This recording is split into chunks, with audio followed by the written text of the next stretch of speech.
Halo, assalamualaikum warahmatullahi wabarakatuh. Jumpa kembali di channel Guru IPS Borneo. Oke ya, apa kabar kawan-kawan semuanya dimanapun Anda berada? Semoga selalu dalam keadaan sehat, dalam keadaan bagus ya, baik ya, terbebas dari virus corona tentunya. Oke ya kawan-kawan ya. Oke, pada kesempatan hari ini Guru IPS Borneo mau men-share materi IPS SMP kelas 8, oke ya, tentang interaksi antar uang di Indonesia dan negara-negara ASEAN, oke ya. Pada kesempatan hari ini akan membahas tentang submateri kondisi geografis negara-negara ASEAN, oke. Tetapi untuk kondisi geografis negara-negara ASEAN di sini itu pun cakupannya luas.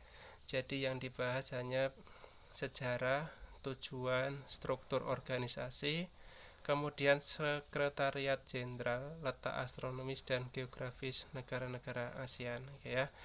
Untuk kondisi geografis negara-negara ASEAN ya, 10 negara akan kita bahas pada part kedua atau bagian yang kedua pada beberapa hari ke depan ya. Nanti akan kita siapkan dulu untuk materi yang akan kita upload, begitu ya kawan-kawan ya. Tetap jangan lupa tetap dukung channel ini agar apa? Agar tetap bisa konsisten memberikan materi-materi yang siapa tahu nanti bermanfaat bagi semua orang, begitu ya kawan-kawan ya. Oke, mari kita mulai untuk pembahasan kita, oke ya. Kita mulai dulu dari sejarah ASEAN ya. Tetap stay tune ya. Oke, kita mulai dari sejarah ASEAN. Latar belakang berdirinya ASEAN ada dua ya kawan-kawan ya. Yang pertama adalah kesamaan sejarah dan rasa senasib sepenanggungan sebagai negara yang pernah dijajah, oke ya. Untuk negara ASEAN ada 10 negara ya kawan-kawan semua ya. Secara jumlah sebenarnya ada 11 negara ya di wilayah Asia Tenggara, tetapi yang masuk ke dalam organisasi ASEAN itu baru 10 negara, begitu ya kawan-kawan ya. Jadi dari 10 negara ASEAN tersebut ada 9 negara yang pernah dijajah ya. Hanya ada satu yang tidak dijajah, yaitu negara Thailand ya.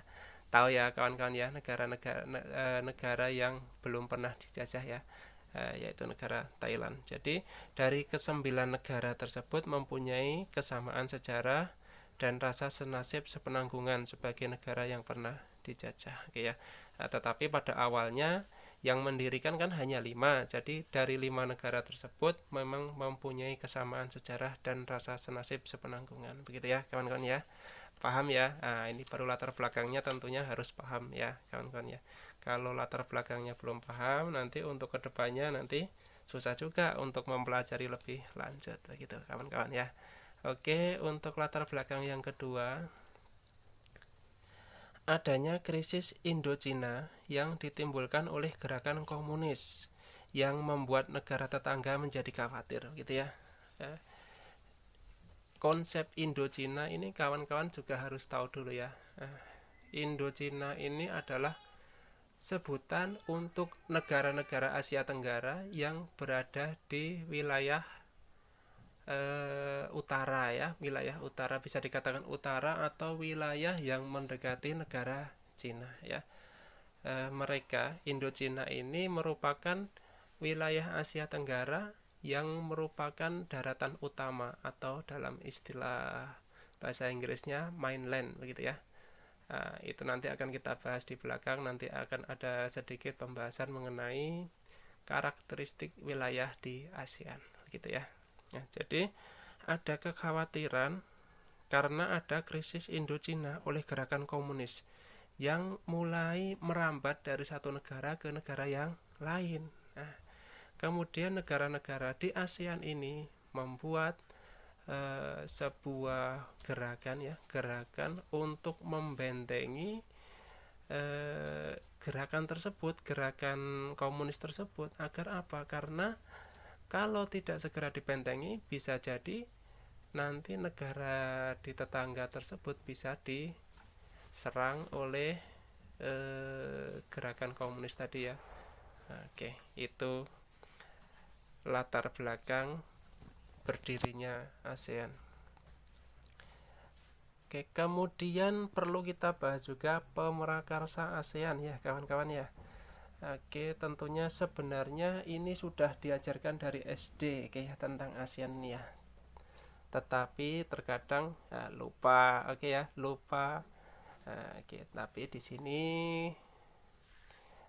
kita akan bahas kembali ya tentang pemrakarsa ASEAN. Oke. Untuk pemrakarsa ASEAN ini ada 5 ya. Ada 5, masing-masing adalah menteri luar negeri dari negara pemrakarsa tersebut ya. Kita mulai dari yang pertama, ada Adam Malik ya. Adam Malik ini dari Indonesia ya. Kita kalau ini harus wajib tahu nih karena kita kan dari Indonesia juga ya. Kemudian yang kedua Narcisco Ramos dari Filipina. Yang ketiga Tun Abdul Razak dari Malaysia. Kemudian yang keempat itu S. Rajaratnam dari Singapura. Kemudian ada Tanat Koman dari Thailand gitu ya.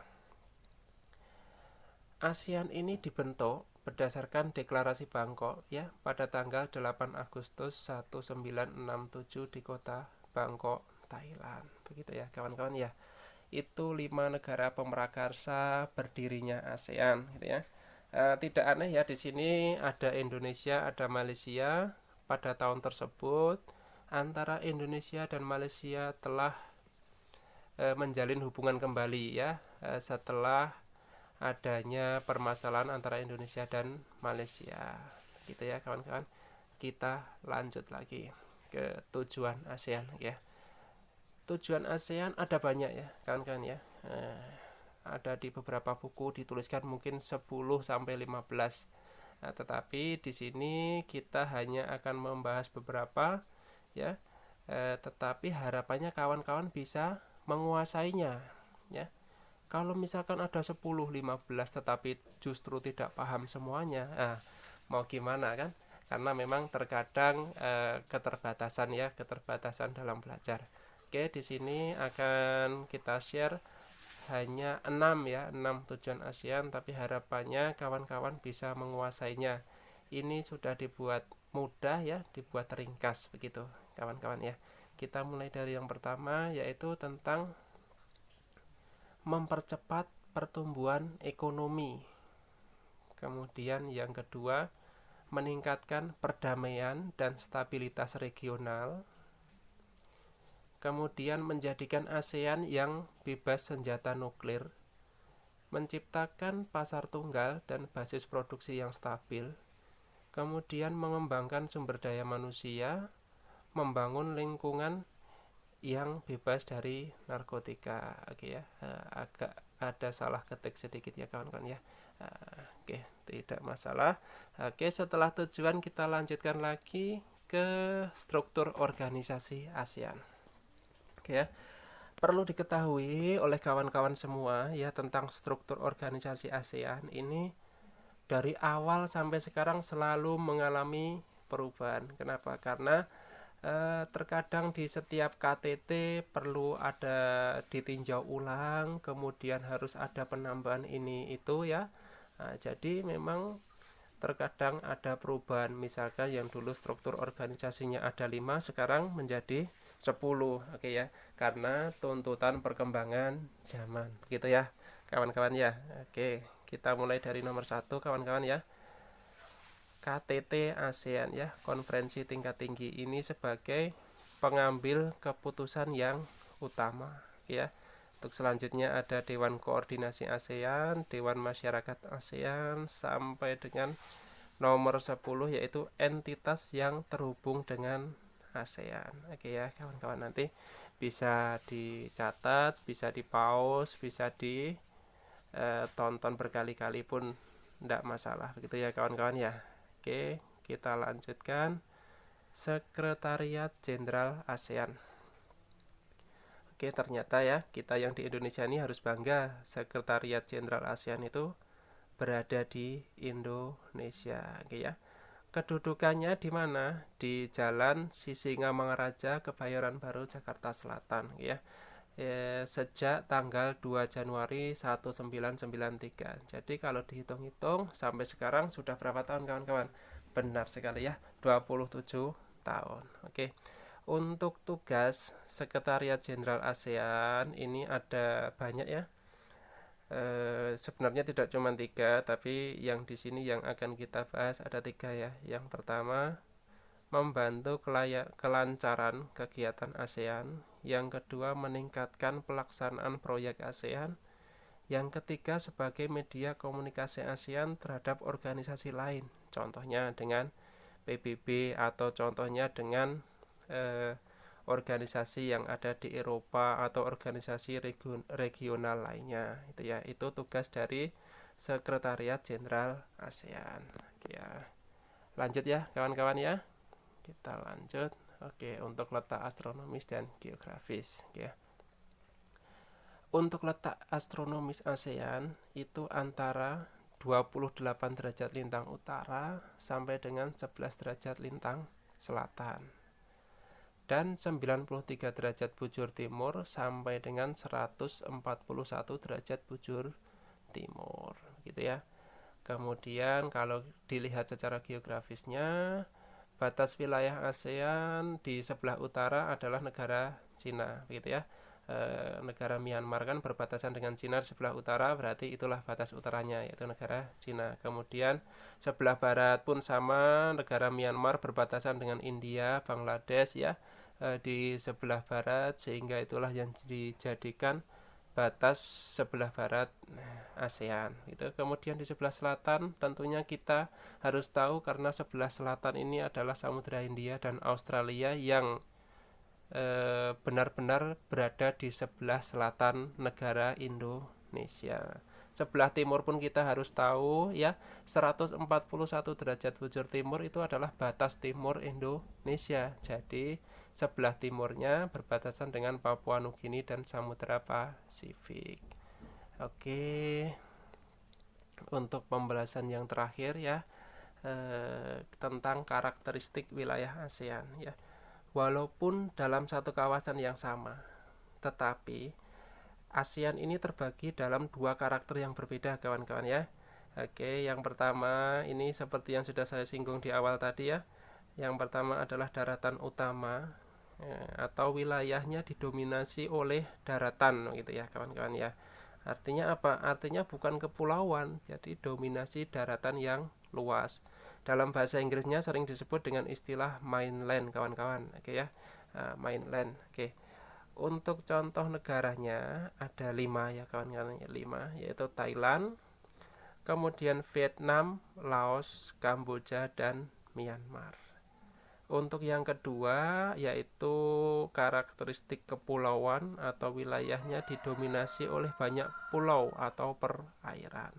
Nah, ini contohnya adalah negara kita sendiri ya, Indonesia, kemudian ada Malaysia, Filipina, Singapura, dan Brunei Darussalam. Itu tentang karakteristik wilayah ASEAN kawan-kawan ya. Oke, terima kasih ya. Terima kasih sudah menonton sampai dengan akhir.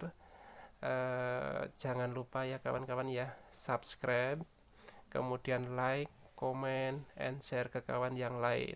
Oke ya, semoga bermanfaat.